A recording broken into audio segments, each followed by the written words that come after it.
xalqadan waxay daba socotaa xalqadii ka horeysay ee ciwaankeedu uu ahaa xabibu thumma callimu jeclaysii kadib waxbar ama jeclaysiiya kadib waxbara markii aan xalqadaas soo qaadnay dad badan waxay isweydiiyeen waan fahanay in la jeclaysiiyo laakiin sidee bay noqonaysaa sida loo jeclaysiiya caruurta qur-aanka kariimka walaalayaal marka waxaan insha Allah isku dayaynaa xalqadan inaan uga hadalno waxyaabo ku saacidi karaya macalinka ama macallimada ama markaska quraanka ah inay ardayda jeclaysiiyaan dugsiga quraanka waxaan ka soo bilownay xalqadii hore kow horto inaan isla qaadano in ahmiyada koobaad aan siino in ilmaha la jeclaysiiyo quraanka kariimka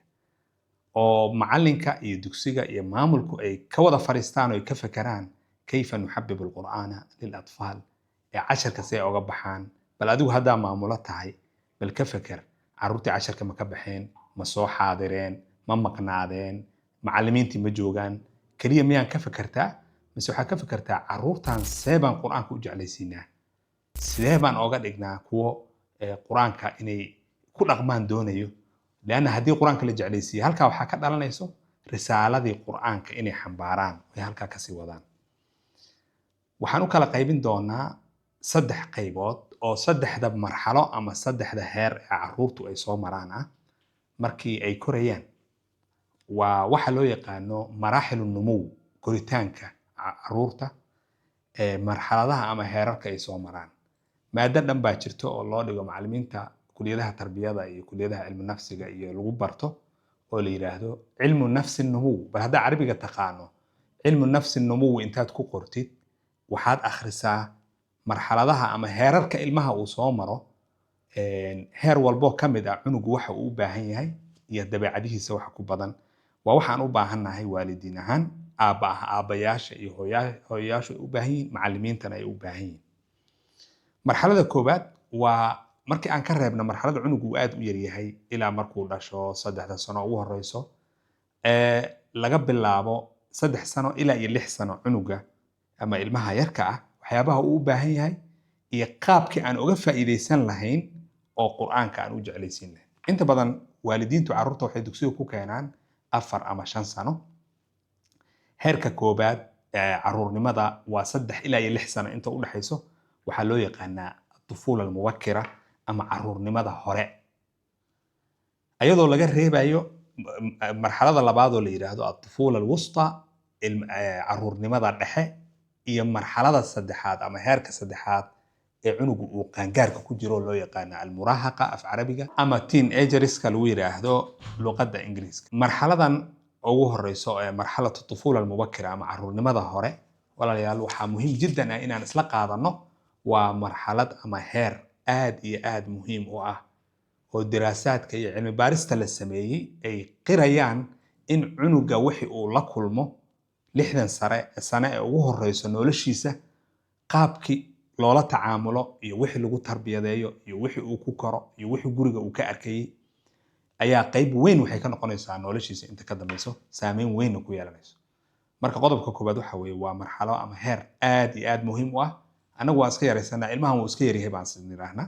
laakiin waa heerka ugu muhiimsan sababaha keenayana waxaa ka mid ah cunugu wuxuu imaanayaa adduunka soo warqad cad ah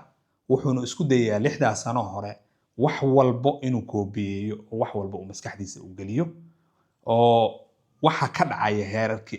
dhinacyadiisa oo dhanna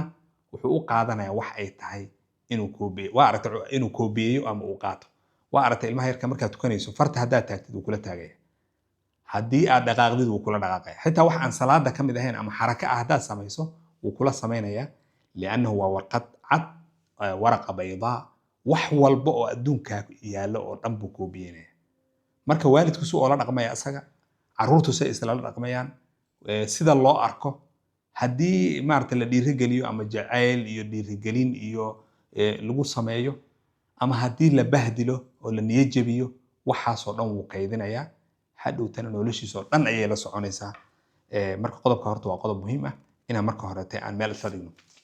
waxaan kaloo ku daraynaa waxyaabaha lagu yaqaano heerkan hore caruurnimada ee hadhowte markaan quraanka jeclaysiinayno aan uga faa'iideysan karno waxaa ka mid ah cunugu markuu marayo 60 sano ugu horeyso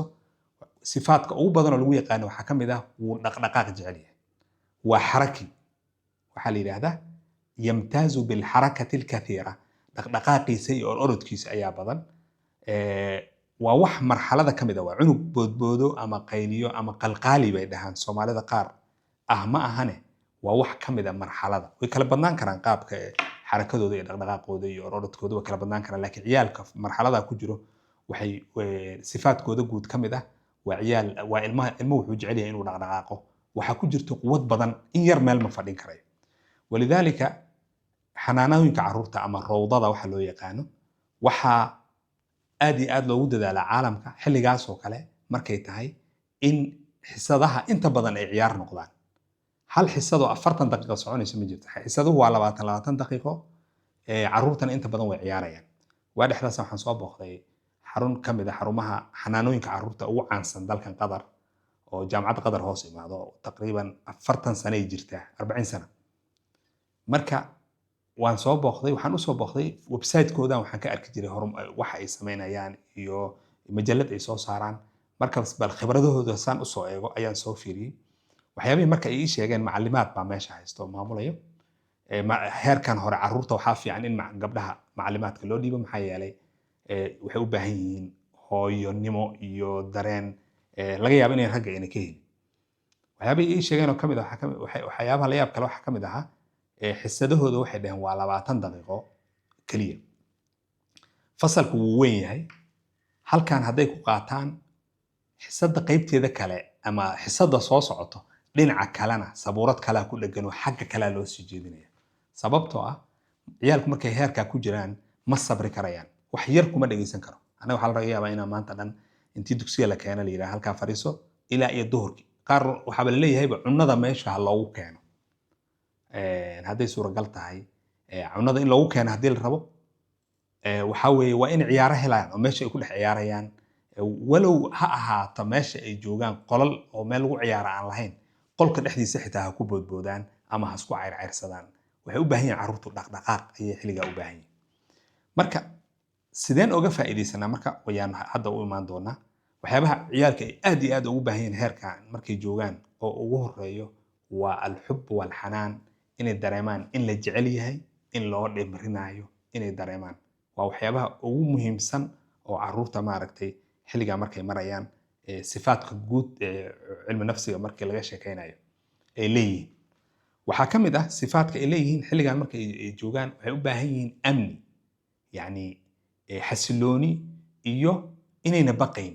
waa ilmo yar oo daciif ah xitaa cunugu markuu 7 sano iyo gaaro waa inuu ka cararo ama kula dagaalo ama xarakaad sameeyo ama uu isku kaataago wax buu isku dayi karaa laakiin markuu 60 sano hore 8 sano 9 sano wax laga bilaabo inuu isdifaaco isku dayaa laakiin 60 sano hore waa ilmo yar oo miskiin ah in loo naxariisto laabta la soo geliyo la dhiiro geliyo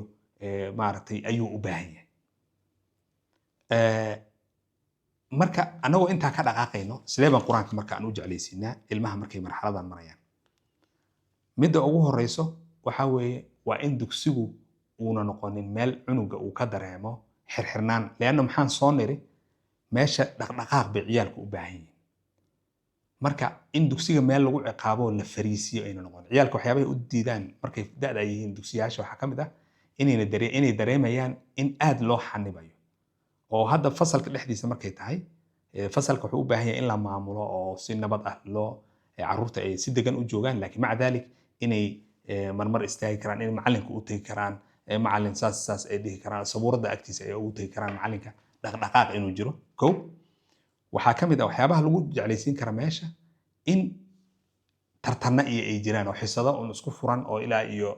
maxaa la waqti dheer soconaya in ahayn mararka qaarkood su'aalo la weydiiyo maxaa la yiraahdaa mararka qaarkood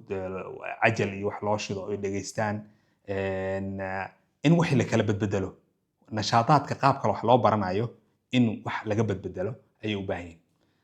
waxyaabaha ay u baahan yihiin carruurta xilligan oo kale waxaa kamid ah waqti dheer inaynan dugsiga ku jirin dugsiyada intii la soo galo subaxii aroortii ilaa iyo 5 galabnimo lagu jiraa la leeyahay marar badanna barnaamijkan iyo barnaamijyo kale aan ku sheegnay runtii markii dhinac laga eego macallimiinta iyo madrasadu waxay eegayaan cunuga in badan in la hayo oo wax la baro laakiin dhinaca kale marka laga eego wax bay duminaysaa leena ciyaalka markay da'dan hore ay marayaan oo caruurnimada hore markay marayaan intaa in la eg meel maba fadhin karayaan walidalik inta badan xanaanooyinka iyo dugsiyada hoose markay halkaa marayaan 6 sano hore ciyaalka markay marayaan xanaanada ayay ku jiraan iskuul mayna gaarine waxaa lagu dadaalaa waqtigooda inuu yaraado 4 saacadood iyo wax la mid ah weeye subaxii inay imaadaan 8 ama 2 saac 6 saacna ay ka baxaan ama 12 duhurnimaba ay ka baxaan marka marka aan joogno kow cunugu inuu halkaa uu ku dareemo xurriyad walidaalika dugsiyada Nairobi oo kale qaar waxaan ku arkay maasha Allah arrin aad iyo in lagu daydo mudan oo ah fasalka ay carruurta yarka ay wax ku dhiganayaan qayb ka mid ah in la dhigo buufinka waxaan la yidhaahdaa ama lagu cayaaro baaloonka dadka qaar ay dhahaan oo kor ay u tuturaan xisadaha qaarkood ay fasalkooda dhexdooda ay ku ciyaaraan xisad dhan hadday ku qaataan ama saacad kaamil ah ay ciyaaraan kadib inay wax bartaan ayay ka saacidaysaa ma ahan waqti aad dayacday waxyaabaha la yaab kale waxaa ka mid ah carruurta markay da'dan ku jiraan waxyaabahay jecel yihiin waxaa ka mid ah qisada hal maalin walba haddaa qisaan idiin sheegaa dheh oo qiso yaroo ayaga munaasib u ah u sheegtay dugsigay u soo xiisayaan inay imaadaan dugsigaan aadayaa bay leeyihin waxyaabaha lagu jeclaysiin karo waxaa ka mid ah in qiso looga sheekeeyo qiso yaroo laakiin munaasib u ah yacni waa inay noqonin qiso carruur 10 jir ah loogu talagalay ama 12 jir ah ay noqoto qiso yar oo hadaf leh oo meel ku socoto marka qisada in aan maxaa la yidhahdaa aan maalgashano waxaa ka mid ah saan hadda soo sheegnay in cunuga loo muujiyo inuu cunfi ama adayg ama ciqaab ayna meesha ka jirin meesha la jeclaysiinayo oo macalinkiisii uu jecel yahay haddii carruurta yarka aad weydiisid macalinkaada ma ku jecel yahay maclimadaada ma ku jeceshahay jacaylka wax weyn buu ugu fadhiyaa ayaga wax weyn ayuu ugu fadhiyaa marka ima jecla inuu ku dhahdo inuu ilmuhu ku dhaha ayaa laga yaabaa waa dhaweyd baa gabar yaro aan dhalay baa waxay dugsiga ayaa lagu kari waayey way aadi weyday way ooyeysaa in xilliga dugsiga la aadi jiray bay waxay leedahay ma aadayo marka maclimadda khayr Allah siiyey aniga wada xiriirnay waxaan ka wada hadalnay sidii gabadhan lagu jeclaysiin lahaa gabadhii dugsiga bay diidantay marka waxa ugu muhiimsan waxay ahayd bal gabadh in dugsiga la jeclaysiiyo maclimadda khayr Allah siiyey waxay tiri haddayba dugsiga u soo xiisayna annagana qayb baan ka nahay arrintaas waa inaan wax ka bedelno ilaahay khayr ha siiyo maalinta qaar waxaa laga yaabaa haddayna u soo xiisaynin dee ayaday u taalaa soo garaaca inay ku dhihi lahaayeen marka maclimaddu way ila fahantay waxay tiri waa inaan jeclaysiino waxay bilowday inay hadiyado soo siiso inay dhahdo waan ku jeclahay maalin dambaan gabadhii weydiiyey waxaan ku iri bal ka waran maclimadaadi iyo dugsigii maclimadayda waa saaxiibaday bay igu tiri ila al'aan intii bay tiraahdaa maasha Allah ilaa iyo hadda maaragtay lama qasbo iyadoo la qasbin bay aadaa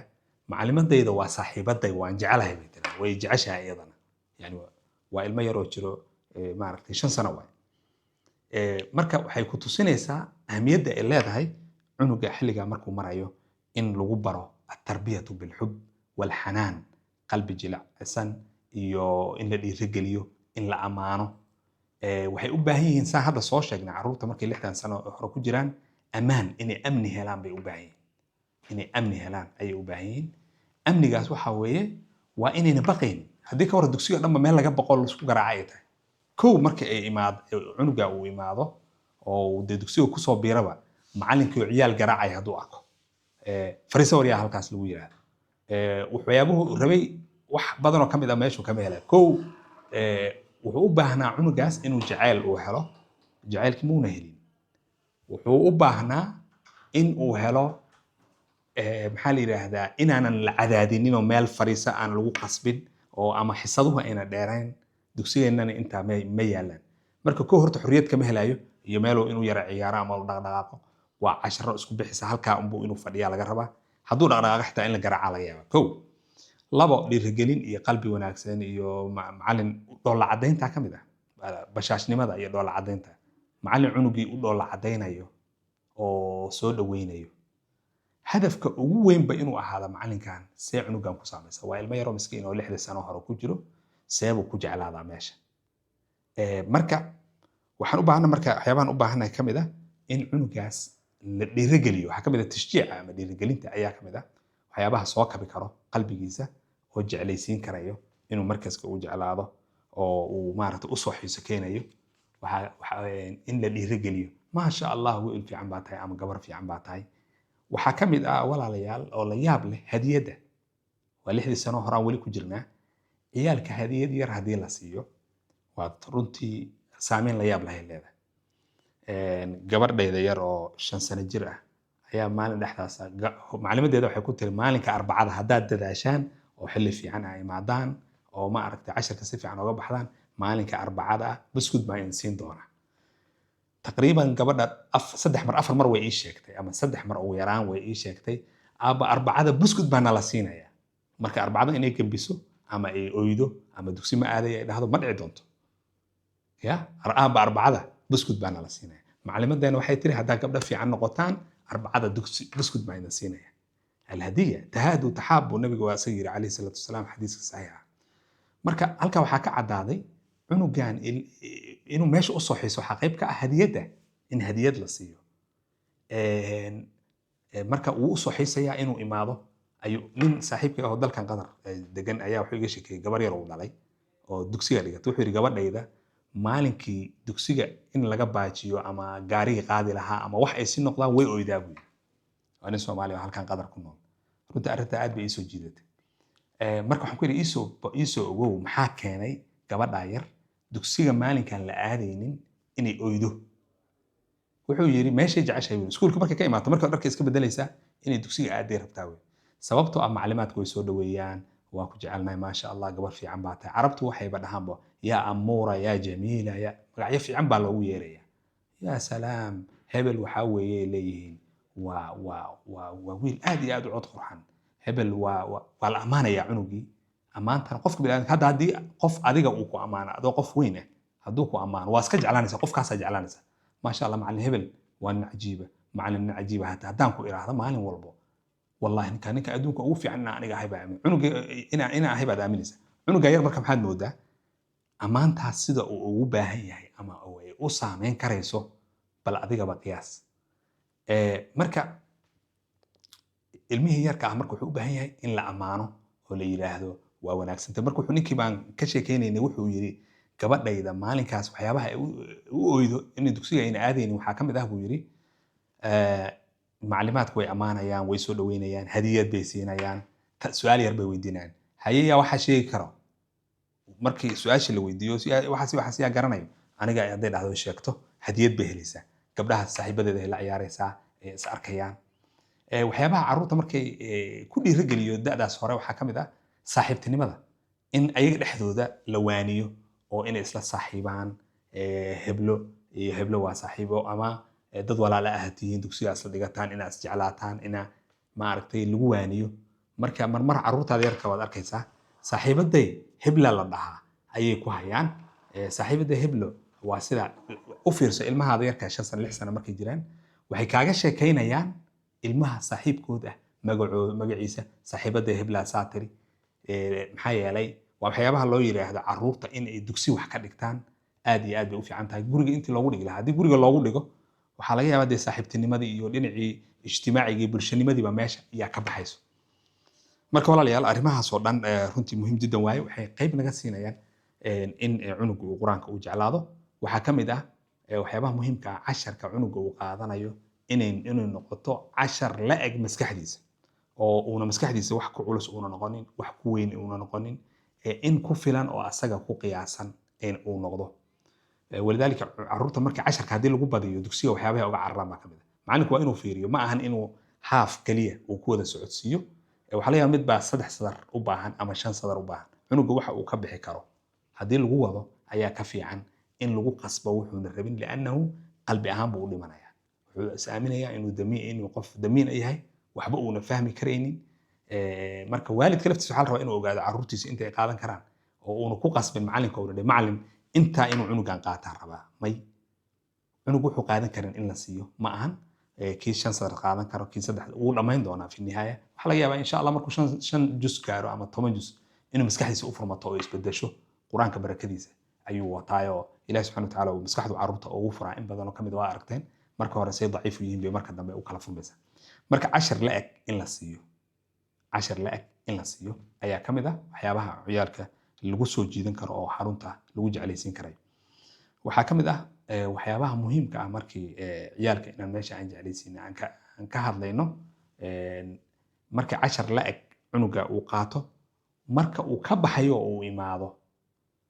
waa in lagu dhiirigeliyo waxyaaba dhiirigelin ah waa in la siiyo cunugii ardaygii quraanka casharkiisa ka baxo jaa-is uu leeyahay shanta beri oo casharka kii aan gafin jaa-is uu leeyahay haddaad soo qorto intaasoo bog oo alif xamalaha ah intaasaa leed yani jaa-isada iyo tashjiica in meesha lagu bedelo meeshii yani casharka marka cunuga loo dira laba mid weeye in qofkii kasoo bixi waaye la garaaco iyo in dhiirigelin lagu xaliyo arrintii oo cunugii lagu dhiirigeliyo inuu waxaa sameeyo isagoo hadiyadaha iyo waxa uu ordayo inuu wixii sameeyo oo wixii jecel marka taa haddii la sameeyo waxaa dhacayso in cunugii uu meesha soo jeclaado marba waxaan sameynay cunugii shanta beri dugsi aan joogi jirnay shanta beri cunug ilmihii ka baxo qur'aanka wuxuu leeyahay hadiyad maalinka ugu dambeyso waa tii hadda gabadha yar aan ka sheekeynayna arbacada buskudna la siinaya waxaa la arkay arrintii inay dugsigii oo dhan wax ka bedeshay cunug walba wuxuu rabaa shanta beri inuu casharka gafin oo uu qaato haddii ilmihii uu casharka uuna keenin oo uu soo diyaarinin ama si wax ugu dhacaan macallinku inuu wareysto ayaa loo baahan yahay oo agtiisa uu fariisiyo ku celceli uu ku yiraahdo uu gacan ka siiyo macallimiintu markay marxaladan wax u dhigayaan walaalayaal sifaadka ugu muhiimsan oo aan kusoo gabagabeynayna kamid ah oo laga rabo waxaa kamid inay sabir ay la imaadaan ilmo yaryar baa wax u dhigaysaa marka iska sabir oo maskaxdaadu maxaa la yiraahdaa carabtu waxay dhihi jireen tawil baalak yani maskaxdaadu waa inay culays ha saarin asagana culays ha saarin tartiib quraanku uu iska dhamayn doonaa maanta hadduu ka yara bixi waayo waa ku celceliyo hadhow barqadii 10ka ayuu ka bixi doonaa marka iyadoo dee nidaamkana la burburinaynin in macallinka uu noqdo macallin marin ama maaragtay dabacsan oo wax ka bedeli karayo waxa jiro oo isku dayayo mushkilaadka si uu xalliyo asagoonan aanan isticmaalaynin xoog keliya barnaamijkeena xabibu thuma callimu qaybtiisii labaad oo ku saabsaneed caruurta 6 sano ugu horeyso sida quraanka loo jeclaysiiyo intaas ayaan kusoo gabagabeynaynaa insha Allah tacaala ilaa aan ka kulanno maalinka soo socoto ama xalqada ku xigto oo oga hadli doono hadduu Ilaahay yiraahdo caruurta sida loo jeclaysiiyo quraanka kariimka caruurta ku jiro caruurnimada dhexe 6 sano ilaa 12 sano ilaa aan ka kulmayno aad iyo aad u mahadsantihiin جزاكم الله خيرا وبارك الله فيكم السلام عليكم ورحمة الله